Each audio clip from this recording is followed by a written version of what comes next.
Hello everyone, आज हमें पढ़ना है ट्रांसक्रिप्शन।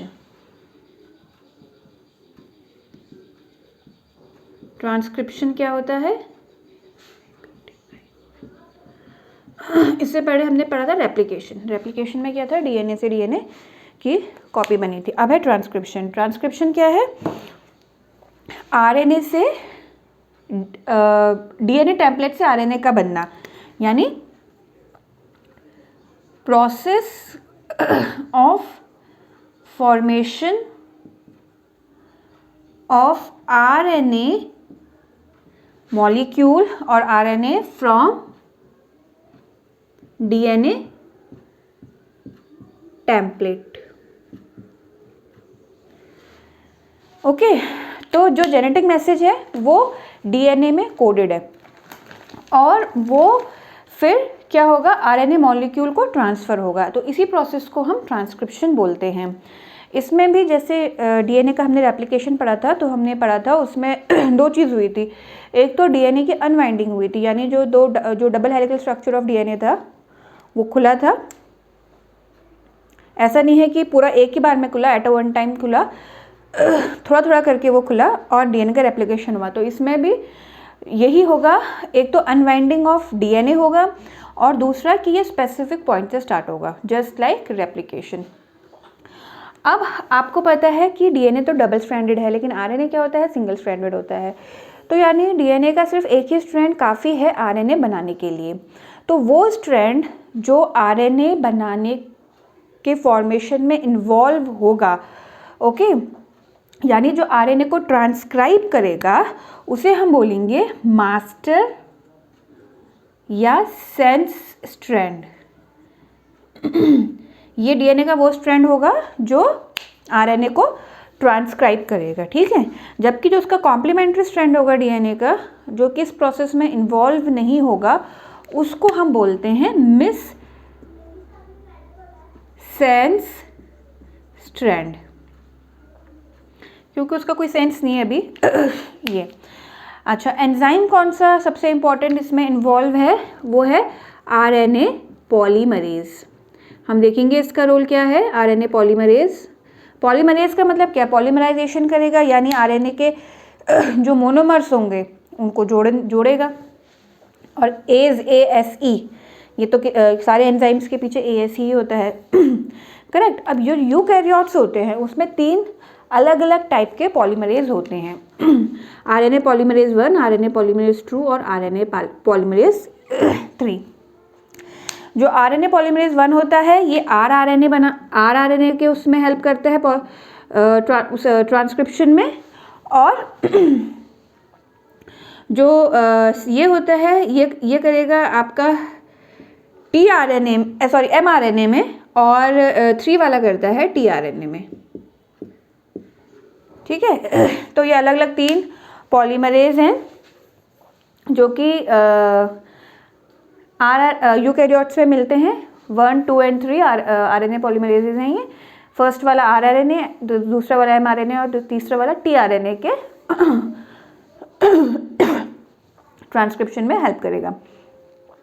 लेकिन प्रोकैरियोट्स में क्या होता है? प्रोकैरियोट्स में सिंगल आरएनए पॉलीमरेज होता है और उसमें अलग अलग उसी सिंगल जो आरएनए पॉलीमरेज है उसी में अलग अलग सब यूनिट्स होती हैं, जो कि ये डिफरेंट फंक्शंस करती है, क्योंकि उसमें भी M, T और rRNA चाहिए होता है, तो उसी में से बन जाता है। तो अब हम देखेंगे स्टेप्स कि क्या क्या स्टेप चाहिए होते हैं, क्या क्या स्टेप इन्वॉल्व हैं आरएनए मॉलिक्यूल के सिंथेसिस में, यानी ट्रांसक्रिप्शन में, जैसे हमने रेप्लिकेशन में स्टेप्स देखे थे। तो पहला स्टेप है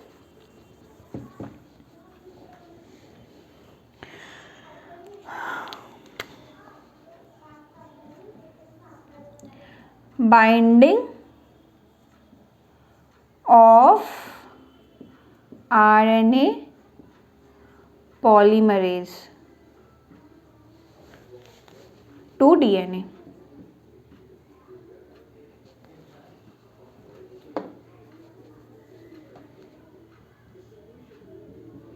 तो पहले स्टेप में आरएनए पॉलीमरेज डीएनए पे बाइंड होगा, तो एक स्पेसिफिक सिग्नल मिलता है और जो डीएनए का सेगमेंट है पूरा का पूरा डीएनए एक साथ में ट्रांसक्राइब नहीं होगा, तो डीएनए का एक पर्टिकुलर जो सेगमेंट है जिसे सिस्ट्रॉन बोलते हैं। सिस्ट्रॉन क्या है, ये हम एक स्पेसिफिक हमने लेक्चर लिया था सिस्ट्रॉन को समझाने के लिए, यानी वो सेगमेंट जो आरएनए बनाएगा या कोई पॉलीपेप्टाइड या कोई भी उसमें इन्फॉर्मेशन है उसे सिस्ट्रॉन कहेंगे, बेसिकली जीन्स। तो वो रेडी हो जाएगा, आरएनए का सेगमेंट जिसे हम सिस्ट्रॉन बोल रहे हैं, वो रेडी हो जाएगा ट्रांसक्राइब करने के लिए स्पेसिफिक सिग्नल में। तो जो ऐसा जो डीएनए का सेगमेंट होता है उसमें दो रीजन होते हैं, एक होता है प्रमोटर रीजन और एक होता है टर्मिनेटर रीजन। तो ऐसा जो डीएनए का सेगमेंट होगा उसमें दो रीजन होंगे, एक होगा प्रमोटर रीजन और एक होगा टर्मिनेटर रीजन। तो ये जो प्रमोटर रीजन होता है ये 5' एंड पे होता है डीएनए के, और जो टर्मिनेटर रीजन होता है वो 3' एंड पे होता है इस डीएनए का जो सेगमेंट है या जो सिस्ट्रॉन है इसके, ठीक है।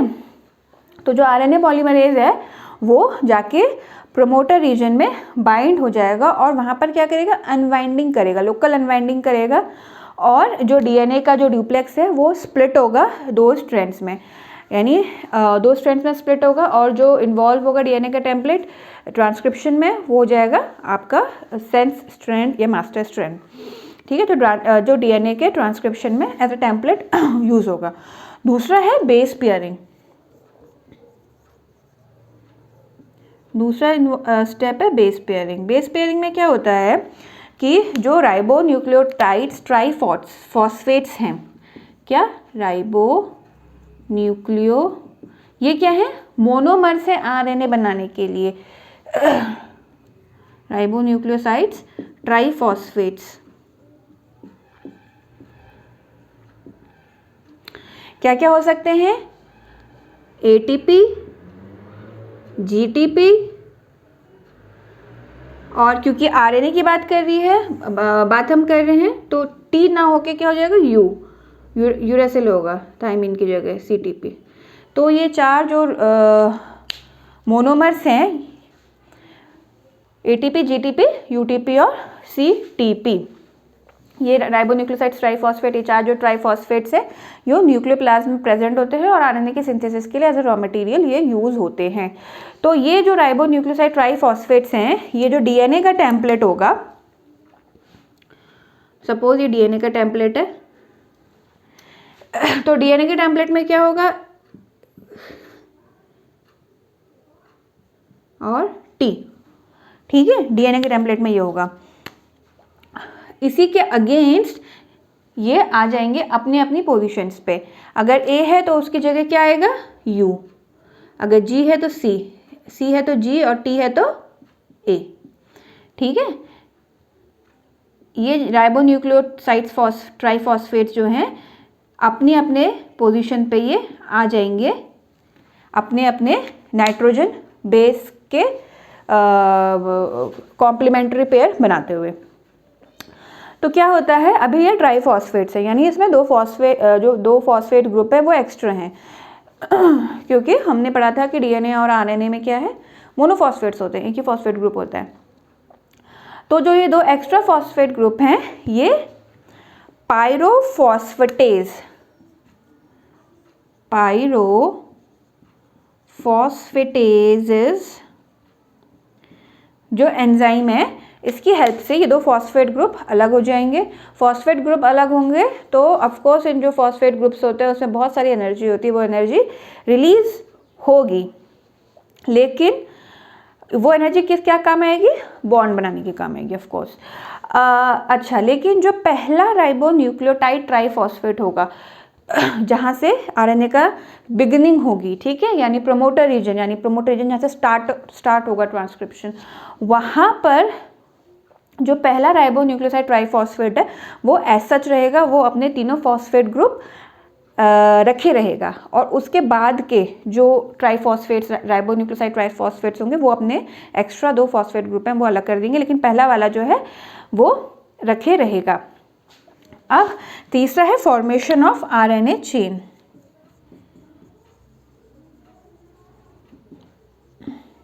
Formation of RNA chain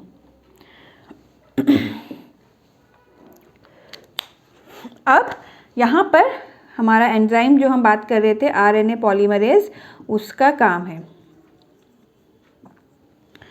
correct. तो ये जो आरएनए पॉलीमरेज होंगे, ये जो एडजेसेंट राइबोन्यूक्लियोटाइड्स है, जैसे ये एडजेसेंट है, ये आरएनए वाले उसमें ये अपने अपना आगे आगे ये डीएनए के कॉम्प्लीमेंट्री तो आ गए, जुड़ गए, फॉस्फेट ग्रुप भी अलग हो गया, सब हो गया। अब क्या है कि इनको अभी तो ये अटैच नहीं है ना, अभी तो ये अटैच नहीं है, ये सिर्फ आके जुड़े हुए हैं। अभी इनको क्या है, एक दूसरे से जुड़ना है, ऐसे तो नहीं रह सकते, ऐसे एक लीनियर मॉलिक्यूल तो ऐसे नहीं बन पाएगा, या पॉलीमर तो नहीं बन पाएगा। तो ये जो एडजेसेंट न्यूक्लियोटाइड्स हैं, ये जो आरएनए पॉलीमरेज है, इनको ज्वाइन करेगा to form a RNA chain, ठीक है, ये इनको ज्वाइन करेगा, पॉलीमरेज यानी पॉलीमराइजेशन करवाएगा। अब ये जो आरएनए पॉलीमरेज होता है, इसमें एक फैक्टर होता है जिसे हम सिग्मा फैक्टर बोलते हैं। क्या बोलते हैं? Sigma factor. ये क्या होता है, जैसे ही आरएनए चेन का फॉर्मेशन स्टार्ट होता है, ये जो सिग्मा फैक्टर होता है, ये इस जो आरएनए पॉलीमरेज एंजाइम है, इससे ये हट जाता है, और जो रिमेनिंग पार्ट बचता है, इसके हटने के बाद जो पार्ट बचता है उसे कोर एंजाइम बोलते हैं।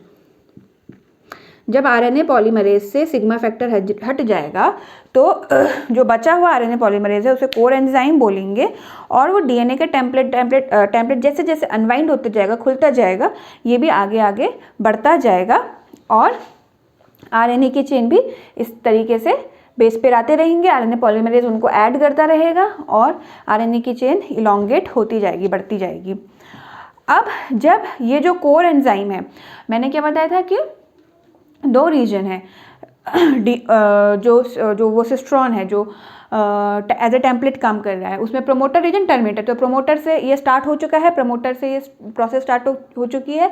अब जैसे ही टर्मिनेटर रीजन आएगा, जैसे ही ये जो कोर एंजाइम है, ये जो डीएनए का सेगमेंट है या जो सिस्ट्रॉन है, उसके टर्मिनेटर रीजन में पहुंचेगा, जो कि ऑफकोर्स 3' एंड पे होगा, तो वहाँ पर एक टर्मिनेशन फैक्टर होता है।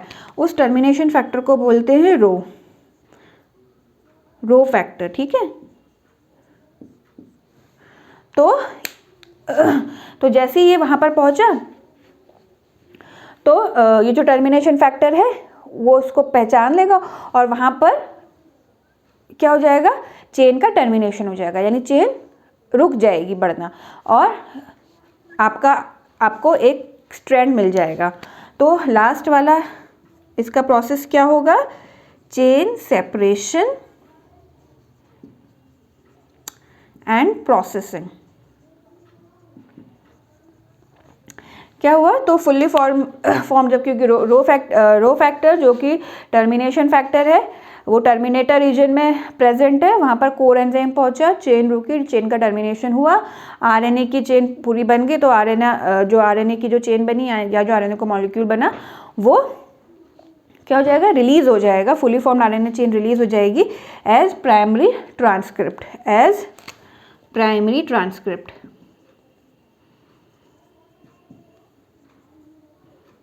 करेक्ट।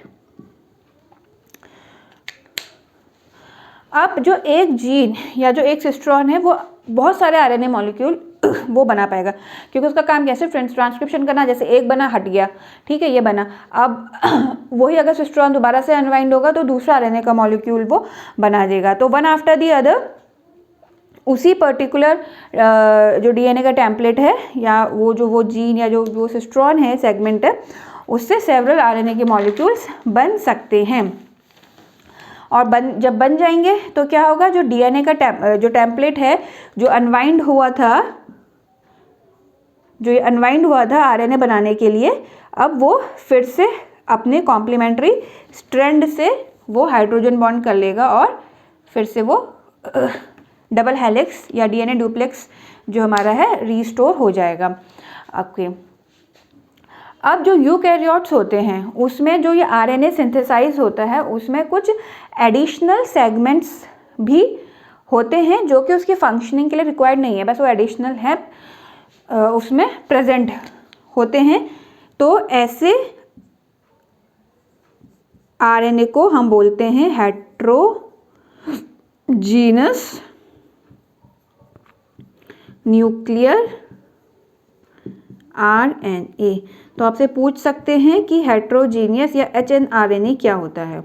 तो क्या होता है, जब जो न्यूली सिंथेसाइज्ड RNA मॉलिक्यूल होता है उसमें कुछ एडिशनल सेगमेंट्स प्रेजेंट होते हैं जो कि RNA की नॉर्मल फंक्शनिंग के लिए रिक्वायर्ड नहीं होते हैं, ऐसे ही RNA को हेट्रोजीनियस न्यूक्लियर RNA या HNRNA बोलते हैं। तो ये जो एसेंशियल सेगमेंट्स हैं वो बाद में कुछ एंजाइम्स के हेल्प से वो रिमूव हो जाते हैं और सिर्फ जो एसेंशियल सेगमेंट हैं जो कि उसकी फंक्शनिंग के लिए रिक्वायर्ड है वही बच जाते हैं। कुछ एडिशनल सेगमेंट्स ऐड भी होते हैं, जैसे कि tRNA में, जब मैंने tRNA आपको बताया था तो हमने उसमें देखा था कि एक CCA सेगमेंट होता है। CCA सेगमेंट tRNA में कहाँ होता है, 3' एंड जो होता है tRNA का वहाँ होता है, और ये अमीनो एसिड की बाइंडिंग साइट होता है, AA बाइंडिंग साइट होता है जहाँ पर अमीनो एसिड आके चिपकते हैं। ठीक है, मतलब ये एडिशनल सेगमेंट होता है, और यानी जब tRNA बनेगा तो उस समय ये सेगमेंट उसमें प्रेजेंट रहेगा। तो इसी तरीके से हमारे tRNA rRNA जो भी बनना है वो सब बनेंगे। प्रोकैरियोट्स में एक ही एंजाइम RNA पॉलीमरेज इस काम को कर लेगा, अलग अलग उसमें सब यूनिट्स होती हैं, लेकिन यूकैरियोट्स में RNA पॉलीमरेज 1, 2 एंड 3 प्रेजेंट होगा जो कि रिस्पेक्टिवली R, M और tRNA बनाएगा। तो ये खत्म हुआ ट्रांसक्रिप्शन। अगर आपको आज का लेक्चर समझ आए हो तो प्लीज़ इसे लाइक सब्सक्राइब करिएगा। Thank you.